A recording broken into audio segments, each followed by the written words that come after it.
नमस्कार दर्शकों, आपके साथ मैं हूं विवेक शर्मा और आप देख रहे हैं उत्तर बंगाल एवं सिक्किम का 24/7 television news channel SK live. अब बढ़ते आज की प्रमुख खबरों पर विस्तार से।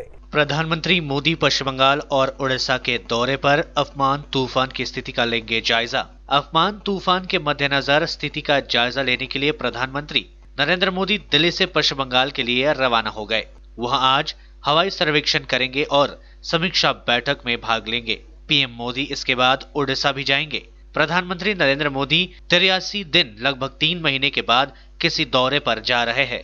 इससे पहले प्रधानमंत्री नरेंद्र मोदी की अंतिम यात्रा 29 फरवरी 2020 को यूपी के प्रयागराज और चित्रकूट में थी। प्रधानमंत्री मोदी इन राज्यों में चक्रवाती तूफान अम्फान की वजह से हुई तबाही और नुकसान का जायजा करेंगे। प्रधानमंत्री मोदी दोनों राज्यों के प्रभावित इलाकों का हवाई सर्वेक्षण करेंगे और समीक्षा बैठकों में हिस्सा लेंगे। बंगाल की मुख्यमंत्री ममता बनर्जी ने गुरुवार को प्रधानमंत्री मोदी से राज्य का दौरा करने की अपील की थी, जिसके बाद पीएमओ के सूत्रों ने शुक्रवार को पीएम मोदी की यात्रा के बारे में जानकारी दी। पश्चिम बंगाल की मुख्यमंत्री ममता बनर्जी ने कहा कि चक्रवात अम्फान से प्रभावित क्षेत्रों के लिए पुनर्स्थापना कार्य के लिए 1000 करोड़ रुपए का कोष बनाया गया है। इस तूफान के कारण राज्य में 72 लोगों की मौत हुई है। उन्होंने मृतकों के परिवारों को 2.5 लाख रुपए का मुआवजा देने की घोषणा की है।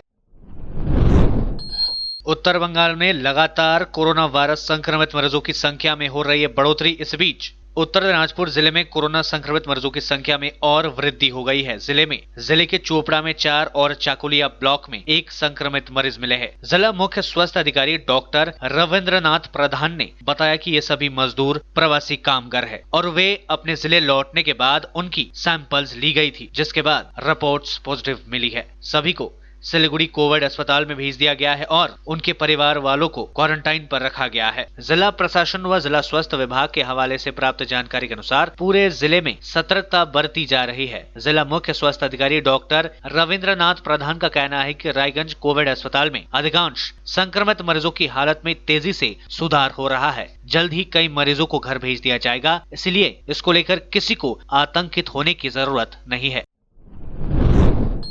पश्चिम बंगाल के मजदूरों का हुआ बुरा हाल। पहले लॉकडाउन ने छीनी नौकरी, अब अम्फान तूफान ने किया बेघर। पश्चिम बंगाल के प्रवासी मजदूरों पर दोहरी मार पड़ी है। कोरोना वायरस के कारण लॉकडाउन ने मजदूरों का रोजगार छीन लिया और चक्रवात अम्फान ने उनके सिर से छत भी छीन ली। जमाल मंडल सोमवार को बेंगलुरु से दक्षिण 24 परगना जिले में स्थित अपने गृह नगर गोसाभा पहुंचा। वह अपने परिवार से मिलकर काफी खुश थे, लेकिन उनकी खुशी ज्यादा देर नहीं टिकी। बुधवार रात चक्रवात अम्फान के कारण उनका मिट्टी का घर बह गया। वह अपनी पत्नी और 4 बेटियों के साथ जिले में एक राहत शिविर में रह रहे हैं। मंडल का कहना है कि जब मैं घर पहुंचा मैंने सोचा कि मेरी तकलीफें खत्म हो जाएंगी, लेकिन मैं गलत था। लॉकडाउन के कारण मेरी नौकरी गई और राहत साहत जो कुछ भी मेरे पास था चक्रवात सब कुछ ले गया। मुझे नहीं पता कि अब मैं क्या करूंगा, मैं कहां रहूंगा और अपने परिवार का पेट कैसे पालूंगा। दक्षिण 24 परगना के सैकड़ों प्रवासी मजदूरों की यही कहानी है, जिनकी लॉकडाउन की वजह से नौकरी चली गई और चक्रवात के कारण उनके पास अब कुछ नहीं बचा है। पश्चिम बंगाल में अम्फान से कम 72 लोगों की मौत हुई है और कोलकाता समेत कई हिस्सों में तबाही मची है। देश में तूफानी रफ्तार से बढ़ रहा है कोरोना वायरस का संक्रमण। 24 घंटे में सर्वाधिक 6088 नए मामले सामने आए। 148 लोगों की हुई मौतें। देश में घातक कोरोना वायरस से संक्रमित लोगों की संख्या 1,18,447 पहुंच गई है। पिछले 24 घंटे के दौरान देश में कोरोना वायरस के सर्वाधिक 6088 मामले सामने आए और 148 लोगों की मौत हुई। इसमें 66,330 एक्टिव केसेस है, जबकि अब तक 3,583 लोगों की मौतें हो चुकी है। वहीं कुल 48,533 लोग ठीक हो चुके हैं या उन्हें अस्पताल से छुट्टी दे दी गई है। महाराष्ट्र के साथ ही दिल्ली, गुजरात और तमिलनाडु में भी नए मामले की रफ्तार तेजी से बढ़ती जा रही है। महाराष्ट्र में संक्रमितों की संख्या बढ़कर 41,000 को पार कर गई है। इनमें से मुंबई शहर में अकेले 25,000 से अधिक संक्रमित है। राजधानी दिल्ली में पिछले कुछ दिनों से लगातार 500 के आसपास नए मामले सामने आ रहे हैं। आनंद विहार राधिकापुर सीमांचल एक्सप्रेस ट्रेन से प्रवासी श्रमिक पहुंचे रायगंज। उत्तर दिनाजपुर जिले के विभिन्न जगहों से काफी संख्या में श्रमिक दिल्ली में काम के लिए गए थे, लेकिन लॉकडाउन के कारण फंस गए थे और काफी दिनों से वापस नहीं आ रहे थे। आखिरकार केंद्र सरकार के सभी को घर भेजने की व्यवस्था की एवं विशेष ट्रेनों के जरिए वे रायगंज पहुंचे। इस बीच आज सीमांचल एक्सप्रेस से 88 प्रवासी श्रमिक रायगंज स्टेशन पहुंचे। यहां पर रायगंज नगरपालिका के चेयरमैन तथा अन्य पार्षदों ने उनका स्वागत किया और उनके हाथों में पानी का बोतल और खाद्य सामग्री और मास्क भी प्रदान किए। स्वास्थ्य विभाग की ओर से सभी की थर्मल स्क्रीनिंग की गई। इसके बाद सभी को प्रशासन की तरफ से उनके गृह शहर भेजने की व्यवस्था की गई, जहां पर सभी को 14 दिनों के लिए क्वारंटाइन में रहना पड़ेगा। আমি গেছিলাম 6 মাস আগে, তারপর 3 মাস কাজ করছিলাম, 3-4 মাস কাজ করলাম, 2 মাস তো বসে থাকছিলাম। তো ওখানে কি অসুবিধা হচ্ছিল এতদিন? ওখানে খাওয়া দাওয়ার প্রবলেম হচ্ছিল স্যার, আর কোম্পানি তো থাকা দিচ্ছিল কিন্তু খাওয়া দাওয়ার প্রবলেম বেশি হচ্ছিল। আর আমরা যে বসে থাকলাম ওটার মানে কোনো পয়সা টয়সা দেয়নি। 17 ঘন্টা 18 ঘন্টা ট্রেন লেট। গতকাল থেকে আমরা তৈরি হয়ে আছি এই শ্রমিক বন্ধুদেরকে আমরা রিসিভ করবার জন্যে, কিন্তু সময় মতো ট্রেন আসে না। কালকে বিকাল থেকে সন্ধ্যা, সন্ধ্যা থেকে রাত, রাত থেকে মধ্যরাত, মধ্যরাত থেকে সকাল, সকাল থেকে দুপুর হয়ে যায়, তবু ট্রেনের দেখা পাওয়া যায় না। এই চূড়ান্ত অবস্থার মধ্যে আমাদেরকে অনেক কষ্ট করতে হচ্ছে। একদিকে প্রাকৃতিক দুর্যোগ, অপরদিকে ট্রেনের 17-18 ঘন্টা লেট, এর মধ্যে দিয়ে আমাদের কাজ করতে হচ্ছে। তাদের কাছে এই পরিযায়ী শ্রমিক যারা আমাদের রায়গঞ্জের বিভিন্ন গ্রামের বা উত্তর দিনাজপুর জেলার মানুষ, তাদের কাছে আমরা কিছু তুলে দেব তাদেরকে রিফ্রেশমেন্টের জন্য, কিন্তু সেই ব্যবস্থাটুকু করবার ক্ষেত্রেও একটা প্রতিবন্ধকতা তৈরি হচ্ছে। আজকে মাননীয় মুখ্যমন্ত্রী মমতা বন্দ্যোপাধ্যায়ের একান্ত সানুগ্রহের মধ্যে দিয়ে এবং তার অনুভূতির মধ্যে দিয়ে আজকে শ্রমিকদেরকে নিয়ে আসার যে সুন্দর ব্যবস্থা, এই ব্যবস্থাকে আরো সুন্দর করা যায় সময় মতো ট্রেনটাকে রান করালে। আজকে পশ্চিমবঙ্গ সরকারের পরিবহন দপ্তর, আমাদের সাধারণ প্রশাসন, পুলিশ প্রশাসন, পৌর প্রশাসন, আমাদের স্বাস্থ্য দপ্তর সবাই মিলে একত্রিত হয়ে সুন্দর ব্যবস্থাপনার মধ্যে দিয়ে শ্রমিকদেরকে ঘরে ফেরাবার যে সুন্দর বন্দোবস্ত, সেই বন্দোবস্তকে আরো সুন্দর করা যায় যদি কেন্দ্রীয় সরকারের রেল দপ্তরের সহযোগিতা আমরা পাই। विश्व में कोरोना से 51.50 लाख लोग हुए संक्रमित। लंदन में 17% लोगों का एंटीबॉडी टेस्ट पॉजिटिव आया। स्पेन में लॉकडाउन बढ़ाने पर हुआ प्रदर्शन। दुनिया में अब तक 51,50,39 लोग संक्रमित हो चुके हैं। 20,55,129 लोग ठीक भी हो चुके हैं। मौतों का आंकड़ा 3,32,104 पहुंच गया है। ब्रिटेन के स्वास्थ्य मंत्री मैट हैंकॉक ने कहा कि लंदन में 17% और बाकी ब्रिटेन में 5% लोगों का एंटीबॉडी टेस्ट पॉजिटिव आया है। इसका मतलब यहाँ है कि इन लोगों को कोरोना वायरस हुआ था। उन्होंने कहा कि सरकार ने फार्मास्यूटिकल कंपनी रोशे और एबॉट के साथ एक डील साइन की है, जिसके तहत 1 करोड़ लोगों का एंटीबॉडी टेस्ट किया जाएगा। स्पेन में कोरोना वायरस के चलते लॉकडाउन बढ़ाने के विरोध में लोग सड़कों पर उतर गए। स्पेन के प्रधानमंत्री पेड्रो सांचेज ने लॉकडाउन को अगले 2 हफ्ते तक बढ़ाने का ऐलान किया है। उन्होंने संसद में भी इसके प्रस्ताव को मंजूरी ली है। मैड्रिड में नाराज लोगों ने देश के राष्ट्रीय ध्वज के साथ सड़कों पर रैली निकाली। वहीं लोगों ने घरेलू बर्तन बजाकर भी विरोध जताया। लेते थोड़ा सा ब्रेक, फिर मिलेंगे ब्रेक के बाद। 100% आयुर्वेदिक दमादमन किट प्राप्त करें और अपने फेफड़ों को बिना किसी दुष्प्रभाव के घातक वायरस से लड़ने की शक्ति बढ़ाएं। फेफड़ों की ताकत बढ़ाने और साथ ही साथ एलर्जी, खांसी या फिर ब्रोंकाइटिस और अस्थमा जैसी बीमारियों से भी लड़ने के लिए राहत देती है दमादमन किट। इस किट में आप पाएंगे दमादमन सिरप, दमादमन चूर्ण, दमादमन हर्बराज हर्बल टी, जिसका मूल्य है 750 और आपको देने हैं सिर्फ 700 रुपए। Contact number 8597738095। तयारी फ्ल्याट लाखौंको बजेट के तपाईले सिलगढीमा फ्ल्याट लिने सोच बनाउनु भएको छ? हजुर, यस्तै सुनौलो अवसर स्वागत रेसिडेन्सले यहाँहरू समक्ष लिएर आएको छ, जहाँ तपाईले लाखौं रुपियाँको बजेटसँगै वास्तु अनुसार असल ढङ्गमा तयार गरिएको सम्पूर्ण सुविधायुक्त 80 फ्ल्याटको अपार्टमेन्ट पाउनुहुनेछ। Swagat residency near Nirmala convent hostel. Contact 9832350915 9434001643। Break के बाद आपका फिर से स्वागत है। बढ़ते हैं खबरों की तरफ। कन्हैयालाल अग्रवाल इस्लामपुर नगर पालिका के बोर्ड प्रशासक नियुक्त। इस्लामपुर नगरपालिका के चेयरमैन कन्हैयालाल अग्रवाल को नगरपालिका बोर्ड का प्रशासक नियुक्त किया गया है।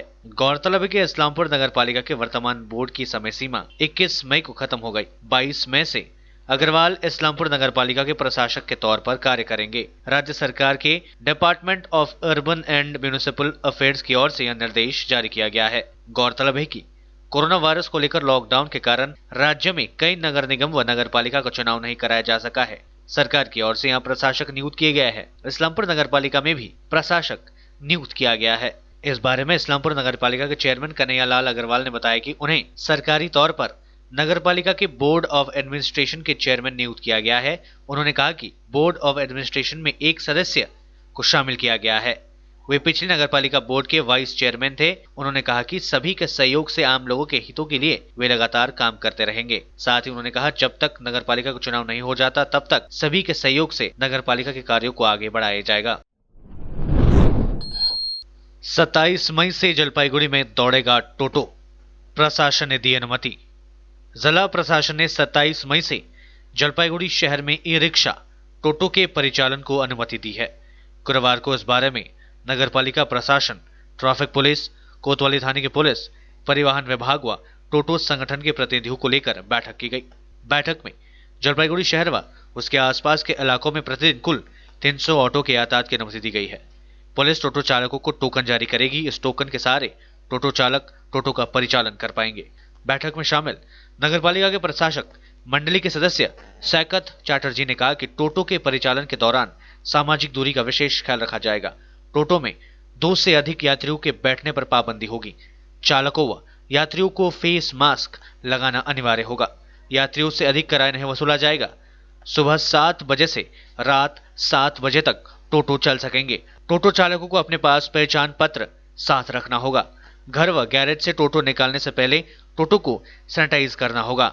वापस घर जाने के बाद टोटो को सैनिटाइज करना अनिवार्य होगा। আমাদের মিউনিসিপ্যালিটি আরটিও এবং আমাদের পুলিশ প্রশাসন এবং ইউনিয়ন ই-রিক্সা ইউনিয়ন টোটো ইউনিয়নের সঙ্গে মিটিং ছিল। খুব ফ্রুটফুল মিটিং হলো। আমাদের প্রশাসনের তরফ থেকে, পুলিশের তরফ থেকে যে পয়েন্টসগুলো ছিল এই প্যান্ডামিক সিচুয়েশনের জন্য, যে শহরে যাতে রোগটা না ছড়ায় সেদিকে লক্ষ্য রেখে বেশ কিছু ডিসিশন আজকে হয়েছে এবং সেই ডিসিশনগুলো আমি একটু বলে দিচ্ছি। সেটা হচ্ছে শহরে এই রিক্সা চলবে, কোনো ভাড়া বাড়বে না, সন্ধ্যা 7টা পর্যন্ত চলবে, সকাল 7টা থেকে সন্ধ্যা 7টা পর্যন্ত ই রিক্সা চালাবে। আমরা প্রতিদিন 300 স্লিপ ইস্যু করে দেবো এবং টোটো চালকরা যেমন মাস্ক এবং গ্লাভস পরবে, যারা টোটো ব্যবহার করবেন, যারা যাত্রী তারাও মাস্ক ইউজ করবেন, তারা এটা করবেন। পুলিশ প্রশাসনের ডাকা আজকের এই বৈঠক, আমি আজকে এই বৈঠকে উপস্থিত হয়েছিলাম। আজকে জলপাইগুড়িতে শহরে প্রায় 10,000 টোটো চলে। এর মধ্যে এই 10,000 টোটো যে চালকরা রয়েছে তারা খুব আর্থিক কষ্টে রয়েছে, যদিও তাদের মুখ্যমন্ত্রী রেশন দিচ্ছেন। কিন্তু একটা কথা ভুলে গেলে চলবে না যে এটা হচ্ছে অতিমারির সময়। এখন জীবন বনাম জীবিকার লড়াই। যে অর্ডার রাজ্য সরকার দিয়েছেন তাতে দেখা যাচ্ছে যে 27 তারিখ থেকে অটো বা ই রিক্সা চলতে পারবে। তাই জন্য আমরা আজকে এই মিটিংয়ে সিদ্ধান্ত হলো, এখানে ই রিক্সার ইউনিয়নের মানে টোটো চালকদের ইউনিয়নের লোকেরাও ছিলেন, আইসি কোতোয়ালি ছিলেন, ডিএসপি সাহেব এখানে উপস্থিত রয়েছেন, ওসি ট্রাফিক ছিলেন। আজকের এই মিটিংয়ের সিদ্ধান্ত হলো যে শহরের 200 টোটো আর শহরতলির আরও 100 টোটো, 300 টোটো শহরে চলবে সকাল 7টা থেকে সন্ধ্যা 7টা। এটা টোটো নয় কিন্তু ই রিক্সা, আবার বলছি। 2, যিনি ই রিক্সার মালিক তিনি গাড়ি চালাবেন। ভাড়াটিয়া ড্রাইভার দিয়ে গাড়ি চালানো চলবে না। তাকে ভোটার আইডেন্টি কার্ড বা আধার কার্ড সাথে রাখতে হবে এবং তার গাড়ির পেপারস কাগজ রাখতে হবে। 2, 3 হচ্ছে যিনি ই রিক্সা চালাবেন তাকে মাস্ক পরে থাকতে হবে এবং যে গাড়িতে 2 জনের বেশি প্যাসেঞ্জার উঠবে না এবং যে প্যাসেঞ্জাররা উঠবে তাদেরকেও মাস্ক পরে থাকতে হবে এবং কোনো গরিব মানুষ যদি হন যে তার কাছে মাস্ক কেনার পয়সা নেই তাহলে তাকে রুমাল দিয়েও মুখটা ঢেকে রাখতে হবে। दोस्तों से मिलने घर से निकले युवक की सड़क हादसे में मौत। लॉकडाउन के बीच दोस्तों से मिलने घर से बाहर निकले युवक वापस अपने घर नहीं लौट पाया। गुरुवार रात मानस डे नामक यह युवक घर से निकला। रास्ते में तेज रफ्तार एक वाहन ने उसे जोरदार धक्का मारा, जिससे घटनास्थल पर ही उसकी मृत्यु हो गई। मालदा जिले के इंग्लिश बाजार थाने के मानस कामना मंदिर के सामने कल रात इस घटना के बाद हड़कंप मच गया। इंग्लिश बाजार थाने की पुलिस शव को पोस्टमार्टम के लिए भेजकर घटना की जांच शुरू कर दी है। जानकारी के अनुसार वहाँ युवक इंग्लिश बाजार थाने के कोठाबाड़ी का रहने वाला था। वहाँ घर में अकेले रहता था। पेशे से कपड़ा व्यवसायी इस युवक की मौत की खबर फैलते ही इलाके में मातम पसर गया। হঠাৎ আমরা এখানে এসেছি, আমরা একজনের বাড়িতে ওই আমাদের ওষুধের দোকান আছে, যে ওষুধ নিতে এসেছি, আমাদের হঠাৎ শুনছি অ্যাক্সিডেন্ট। আমরা এসে দেখছি কোনো কিছু নেই এখানে। আমাদের এই ছেলেটি হঠাৎ দেখছি এখানে পড়ে আছে। কেউ কেউ বলছে রাস্তা দিয়ে যারা পথচারী ছিল তারা বলছে একটা বাস পিছন থেকে, যারা স্টেশনে লেবার আনতে যাচ্ছে সেই বাস পিছন থেকে মেরে বেরিয়ে গেছে। ছেলেটি স্পট। এখানে এসে আমরা দেখছি যে এখানে আর কোনো রকম ইয়ে নেই। পরিচয় জানা গেছে? হ্যাঁ, পরিচয় আমাদের কোঠাবাড়ির আমাদেরই ভাই, আমাদেরই খুব কাছের। উনি কাপড়ের ব্যবসা করতেন, ওনার বয়স্ক বাবা মা ওনারাও এসছেন। चक्रवाती तूफान अफमान से मालदा में तबाही, आम लीची धान व सब्जी की फसल को व्यापक नुकसान, काफी संख्या में कच्चे मकान क्षतिग्रस्त। चक्रवात अफमान के कारण मालदा जिले में हुई तेज आंधी और बारिश से खेतों में लगी फसलों को व्यापक नुकसान पहुंचा है। आम के साथ साथ धान, लीची व सब्जी की फसल को अधिक नुकसान पहुंचने की बात कही जा रही है। वहां चक्रवात अफमान के कारण बुधवार रात से ही मालदा जिले में भारी बारिश हो रही थी। गुरुवार को जिला प्रशासन की ओर से चक्रवात अफमान के कारण फसलों को होने वाले नुकसान को लेकर प्राथमिक स्तर पर तालिका तैयार की गई। प्रशासनिक सूत्र के अनुसार चक्रवात अफमान के कारण मालदा के 15 ब्लॉकों में 190 कच्चे मकान क्षतिग्रस्त हुए हैं। इनमें ओल्ड मालदा, हबीबपुर, रथुआ, मानिकचक, इंग्लिश बाजार, कालियागंज समेत विभिन्न ब्लॉक शामिल है। जिला प्रशासन, उद्यान पालन विभाग एवं कृषि विभाग के अनुसार चक्रवात अफमान से मालदा के 38 मेट्रिक टन आम की फसल नष्ट हो गई है। इससे पहले मार्च व अप्रैल महीने में आई काल बैशाखी से 20,000 मेट्रिक टन आम की फसल नष्ट हो गई थी। पूरे जिले में करीब 3.5 लाख मेट्रिक टन आम की पैदावार होती है। दूसरी ओर चक्रवाती अफमान के कारण मालदा जिले के करीब 16,050 मेट्रिक टन लीची की फसल क्षतिग्रस्त हुई है। वहीं 16,000 हेक्टेयर खेत में लगे धान की फसल चक्रवात अफमान के कारण नष्ट हुए हैं। 500 हेक्टेयर जमीन पर लगी सब्जी भी नष्ट हो गई है। प्रशासनिक सूत्रों के अनुसार इन सब की प्राथमिक रिपोर्ट बनाकर राज्य सचिवालय नवान्न को भेजी जाएगी। এটা অবশ্যই স্বাভাবিক ব্যাপার। এটা এখন এই প্রাকৃতিক দুর্যোগ, এটাকে আমাদের মেনে নিতে হবে। এর মধ্যে আমাদের টিকেও থাকতে হবে, লড়াই চালিয়ে যেতে হবে। আপনি দেখতেও পাচ্ছেন যে যারা সচেতন নাগরিক বাইরের ভিন্ন থেকে এসছে, হরিশ্চন্দ্রপুরে এসে তারা তৎক্ষণাৎ থানায় চলে আসছে, এসে আমাদের এখানে নাম এন্ট্রি করাচ্ছে যাতে আমরা তাদেরকে খুঁজে পেতে পারি এবং তাদের আমরা বিডিও সাহেব এবং হসপিটালের মাধ্যমে তাদের সাথে যোগাযোগ করতে পারি। এই গত প্রায় 7 দিনের উপর হতে চললো আমাদের এই করোনার জন্য লকডাউন চলছে। তারপর পয়লা বৈশাখ গেছে, এখন ঈদ আছে সামনে, আমরা দোকান খুলতে পারছি না। আমাদের অনেক ক্ষতিগ্রস্ত হয়েছে। আমাদের ব্যবসার বহু কী বলবো আর, যে ক্ষতি এতটাই হয়েছে যে আমরা আজ ঈদের সময় যদি দোকানটা খুলতে পেতাম তো আমাদের কিছু বেচাকেনা করতে পারতাম, তাতে আমাদের অনেকটা উপকার হতো। कोरोना वायरस संकट के बीच आज से खुलेंगे टिकट बुकिंग के लिए रिजर्वेशन काउंटर।